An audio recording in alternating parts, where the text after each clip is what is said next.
नई बहू की पहली रसोई। आज तो मेरी पहली रसोई की रस्म है। मैं कब से इस दिन का इंतजार कर रही थी। आखिरकार मेरा होटल मैनेजमेंट करने का कोर्स सफल रहा। अब मैं हर रोज अपने ससुराल वालों को तरह तरह के स्वादिष्ट पकवान बनाकर खिलाऊंगी। रागिनी का आज उसके ससुराल में पहला दिन होता है। रागिनी अपनी पहली रसोई की रस्म के लिए काफी ज्यादा खुश होती है। रागिनी जल्दी से किचन में जाकर पहली रसोई की तैयारी करने लगती है कि तभी रागिनी की जेठानी सुषमा किचन में आती है। अरे भाभी, आप आ गई। मैं कब से काजू बादाम ढूंढ रही हूँ, लेकिन कहीं पर भी नहीं मिल रही हैं। अब खीर बिना काजू बादाम के थोड़ी ना अच्छी लगती है। रागिनी, तुम ये सब क्या कह रही हो? किसने कहा है तुम्हें ये खीर और पकवानों की तैयारी करने के लिए? भाभी, आज मेरी पहली रसोई की रस्म है, तो मुझे तो ये सब करना ही था। अगर ये सब माँ जी ने देख लिया तो तुम्हारी खैर नहीं। इतना कहकर सुषमा पकवानों के लिए गए सारे सामानों को उठाकर वापस रखने की लगती है कि तभी वहां सुषमा और रागिनी की सास रेखा आ जाती है। ये सब क्या हो रहा है और ये इतना सारा दूध कहाँ से आया? माँ जी, वो आज मेरी पहली रसोई की रस्म है ना, इसीलिए सोचा सबसे पहले आप लोगों के लिए खीर बना देती हूँ। बहू, तुम अभी नई हो, इसलिए तुम्हें हमारे घर के रीति रिवाज के बारे में नहीं पता। हमारे घर में साल भर में खीर बस एक ही बार बनती है, वो भी दिवाली पर, जिसमें हम दूध का नहीं बल्कि दूध के पाउडर का इस्तेमाल करते हैं। सुषमा बहू, तुम रागिनी को हमारे घर के खाने के बारे में सब कुछ बता देना। ये इसकी पहली और आखिरी गलती थी, इसलिए मैं इसे कुछ नहीं कह रही हूँ। इतना कहकर रेखा वहां से चली जाती है। अपनी सास का ऐसा बर्ताव देख रागिनी को कुछ भी समझ नहीं आता और वो हैरानी से अपनी जेठानी की तरफ देखने लगती है। ये सब क्या था भाभी? माँ जी क्या बोल गई? मुझे तो कुछ समझ ही नहीं आया। रागिनी, तुम्हें नहीं पता कि माँ जी कितनी ज्यादा कंजूस हैं। मैं जब से इस घर की बहू बनकर आई हूँ, तब से दिन में चावल सब्जी और रात में रोटी सब्जी ही खाई है। पूरियों का स्वाद क्या होता है ये तो मैं भूल ही गई। आज तक इन 3 चीजों के अलावा हमारे घर में कुछ भी नहीं बना। लेकिन भाभी, इतनी कंजूसी का क्या फायदा जब घर में कोई अपना मनपसंद खाना ही नहीं खा सकता? क्या बताऊं रागिनी, मैंने माँ जी को कई बार समझाने की कोशिश करी है, लेकिन उन्हें मेरी तो क्या, अपने बेटों और पिताजी की भी बात समझ नहीं आती। उनकी इस कंजूसीपन की वजह से हम सबके मुंह का स्वाद ही उड़ गया है।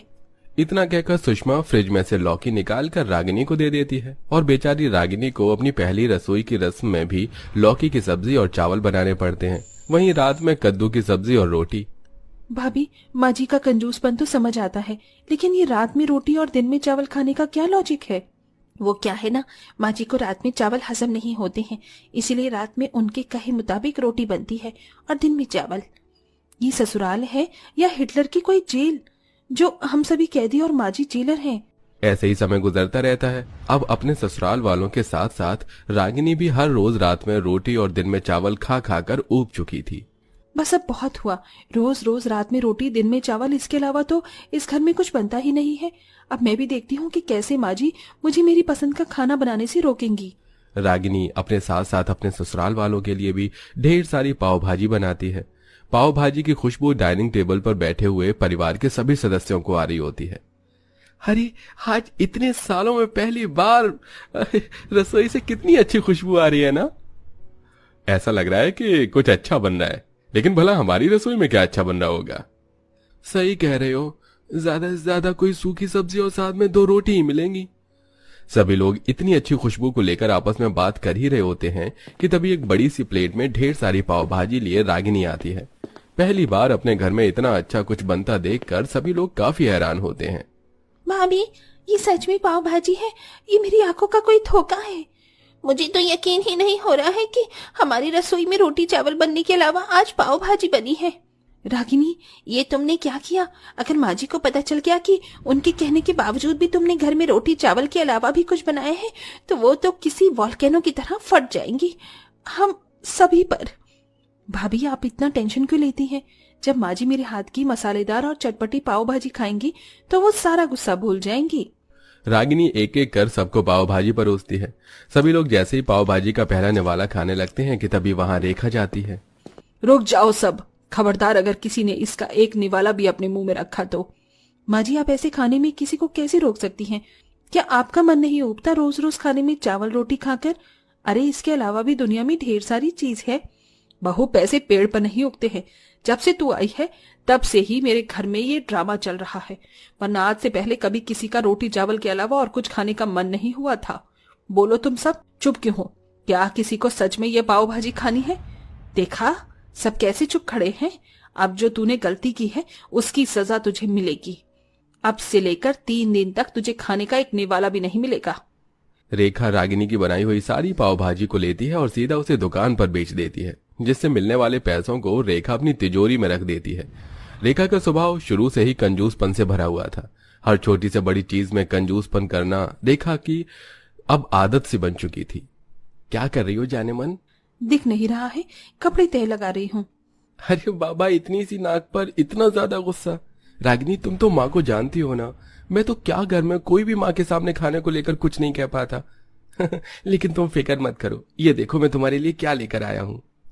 Oh my God, pizza! पता है कब से मेरा पिज्जा खाने का मन कर रहा था, लेकिन हम इसे अकेले नहीं खाएंगे। रागिनी और मुकुल सबसे छुपते छुपाते हुए पिज्जा अपनी जेठ जिठानी के कमरे में ले जाते हैं और वहीं पर अपने ससुर और देवर को भी बुला लेते हैं, जिसके बाद सभी लोग मिलकर साथ में पिज्जा खाते हैं। थैंक यू रागिनी, मुकुल, कम से कम तुम्हारी वजह से हमें ये पिज्जा तो नसीब हुआ, वरना माँ के डर से तो मैं बाहर भी कुछ नहीं खा पाता हूँ। एक एक पैसे का हिसाब जो लेती है। ऐसे ही एक दिन। लेकिन क्यों माँ, मैं अपनी फ्रेंड्स को घर पर क्यों नहीं बुला सकती? हर कोई मुझे अपनी बर्थडे पार्टी पर बुलाता है, तो मैं क्यों नहीं? क्योंकि अगर वो लोग आएंगे तो हमें उन्हें अच्छा अच्छा खाना बनाकर खिलाना पड़ेगा, जिसके लिए मेरे पास बिल्कुल भी पैसे नहीं हैं। आखिरकार आप इतना पैसा बचाकर करोगी क्या? अपनी साथ क्या भगवान के पास ले जाओगी? आपकी इस कंजूसीपन की वजह से देखना, एक दिन हम सब यूं ही भूखे प्यासे मर जाएंगे। इतना कहकर सोनाली गुस्से में वहां से चली जाती है। सोनाली काफी जिद्दी किस्म की लड़की थी, इसलिए अब वो घर पर से छोटे छोटे चीजों का चोरी करती और उन्हें बाहर बेचकर मिलने वाले पैसों से आए दिन बाहर का खाना खाने लगती। लगता है इतने दिनों तक सिर्फ बाहर का खाना खाने की वजह से सोनाली को फूड पॉइजनिंग हो जाती है और उसकी हालत काफी खराब हो जाती है। भगवान, मेरी बच्ची को क्या हो गया? आज तक तो उसने कुछ भी बाहर का खाया भी नहीं है, तो इसे ये बीमारी कैसे लग गई? आपने कभी हम लोगों के खाने पर ध्यान दिया हो तो आपको पता चलेगा ना कि मैं पूरे 1 महीने से सिर्फ बाहर का खाना खा रही हूँ। और सिर्फ मैं ही नहीं, अब तो घर में हर कोई छुप छुप कर बाहर का खाना खा रहा है, वो भी सिर्फ आपकी वजह से।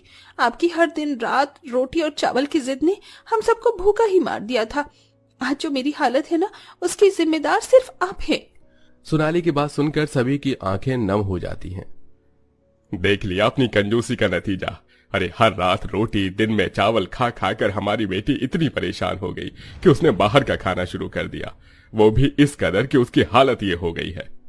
माँ जी, हमने आपको कितनी बार समझाया, लेकिन आपने कभी हमारी बात नहीं सुनी और सिर्फ अपनी मनमानी करती रही। देख लिया अपनी मनमानी का नतीजा।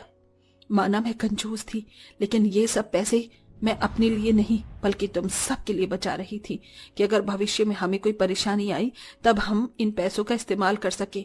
पर मुझे नहीं पता था कि मेरी वजह से एक दिन ये हो जाएगा। आप सब लोग मुझे माफ कर दीजिए। अब से मैं कभी भी अपने कंजूसीपन की वजह से आप लोगों को तकलीफ में नहीं रहने दूंगी। रेखा की बात सुन घर में सभी लोग काफी खुश होते हैं। आज सही मायने में मेरी पहली रसोई की रस्म होगी। आप सब लोग बस मुझे थोड़ी देर दीजिए, मैं आप सभी के लिए कुछ अच्छा बना कर लाती हूँ। रागिनी किचन में जाती है और सभी के लिए तरह तरह के स्वादिष्ट पकवान बनाती है। इतने समय बाद घर में बना हुआ इतना अच्छा खाना खाकर सभी लोग काफी खुश होते हैं, जिसके बाद अब आए दिन खाने में रोटी चावल के अलावा भी तरह तरह के पकवान बना करते थे और अब पूरा परिवार हंसी खुशी खाना खाता है। आपके घर में सुबह और शाम को खाने में क्या बनता है? कमेंट करके खाने का नाम जरूर बताइएगा।